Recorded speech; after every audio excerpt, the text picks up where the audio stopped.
Ay mga amigos, ito na yung maliit kong bahay na ginawa. Sinimulan ko noong November at ngayon 2026 natapos rin. Dito na kami natutulog at saka nagdagdag pa ako ng isa ng dalawang maliliit na kubo para sa mga manok at saka ido. Ito na yung buong maliit kong bahay, tapos na. At ito pa yung ginagdag kong maliit na mga kubo, dalawa. Yung isa tirahan ng ido, yung isa lalagyan ko ng manok.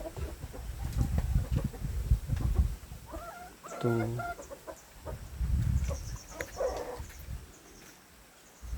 dito na kami mag-alaga ng manok. Pag may pira, bibili pa kami ng baboy para alagaan.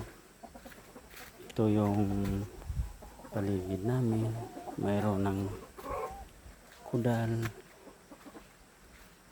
Ito may maliit na gate para secured kami pag gabi.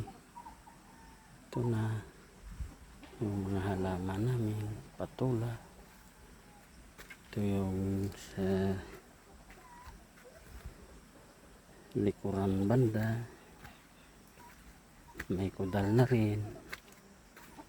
Ito lahat ito gawa sa kawayan. Ito may mga tanim na kaming balatong. Ayan, sa likuran to ng bahay. Ito na, tapos na to. Nung nakaraang taon pa, nagdagdag na lang ako ng dalawang maliit na kubo. Ito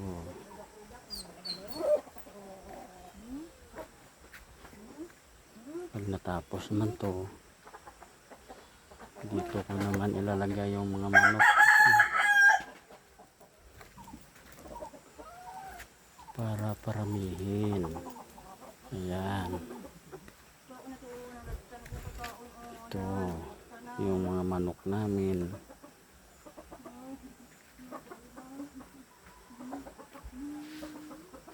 Ito lalagyan na namin ng sako para hindi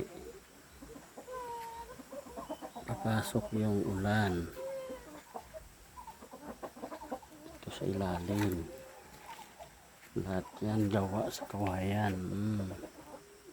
Yung bubong kawayan, dingding kawayan, kasi mahirap yung buhay namin. Yan, ilog yan dyan. Dito sapa. Paligiran kami ng mga kawayan.